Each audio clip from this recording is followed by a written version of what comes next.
On April 5, 2006, the youthful junior senator from Illinois, Barack Obama, took time out from discussion of an India nuclear deal on Capitol Hill to attend the opening of a new think tank project at Brookings. The Brookings Institution is widely regarded as the most influential social science research center in the world. Obama's Brookings appearance was an audition that would define his presidency. The keynote he delivered was for a new initiative, the Hamilton Project, launched by Robert Rubin, one of the kingmakers of the Democratic Party. Rubin personified the link forged in the 1990s between centrist Democrats and globally minded bankers that reshaped the American economic policy agenda. In 1993, Rubin had moved from his position at the top of Wall Street as co-chairman at Goldman Sachs to serve as the first head of the National Economic Council, which Bill Clinton had called into existence as a counterpart to the National Security Council. 2 years later, Rubin was appointed Treasury Secretary. Alongside Rubin, presiding over the Brookings meeting in April 2006, was a youthful economist by the name of Peter Orszag, also a veteran of the Clinton administration, who would go on to become Obama's budget director. It was from among the veterans of Rubin's Treasury that Obama would recruit virtually his entire economics team in 2008.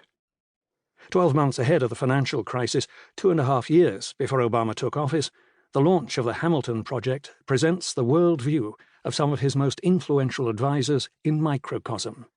It reveals both what they could see and what they could not.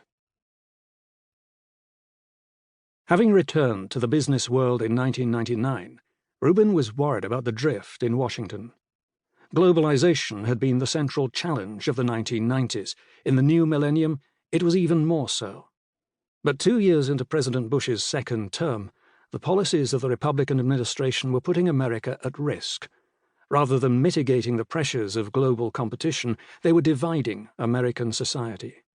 This risked provoking both an anti-globalization backlash and a catastrophic financial crisis that would call into question America's monetary stability and the global standing of the dollar. Not that Rubin and his circle were doing badly out of a world of globalization. After the Treasury, Rubin had retired to an influential sinecure as a non-executive chairman of the board at Citigroup. Orszag, who started his career bouncing back and forth among academia, government and consulting, would in due course end up at Citigroup too. But for average Americans, the story was different. There had been good moments. The Clintonites still celebrated the 1990s and the twin booms of tech and Wall Street. But since the 1970s, wages had not kept up with productivity. For the meritocrats of the Hamilton Project, it was clear where the finger of blame pointed. America's schools were failing to give its young people the education essential to stay ahead of the game. The first reports issued by the Hamilton Project bristled with proposals to improve the recruitment of teachers and make better use of kids' summer vacations. It was the kind of nuts and bolts, evidence-based, non-ideological approach to productivity improvement that dominated economic policy discussion of the era. Its purpose, however, was eminently political.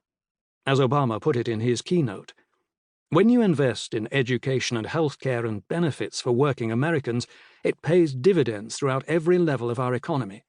I think that if you polled many of the people in this room, most of us are strong free traders and most of us believe in markets. Bob Rubin and I have had a running debate now for about a year about how do we in fact deal with the losers in a globalized economy. There has been a tendency in the past for us to say, well, look, we've got to grow the pie, and we will retrain those who need retraining. But, in fact, we have never taken that side of the equation as seriously as we need to take it. Just remember, there are people in places like Decatur, Illinois, or Galesburg, Illinois, who have seen their jobs eliminated. They have lost their health care. They have lost their retirement security. They believe that this may be the first generation in which their children do worse than they do." This was a betrayal of the American dream of endless uplift, and that risked spilling over into a political backlash. As Obama put it, some of that then will end up manifesting itself in the sort of nativist sentiment, protectionism, and anti-immigration sentiment that we are debating here in Washington. So there are real consequences to the work that is being done here. This is not a bloodless process.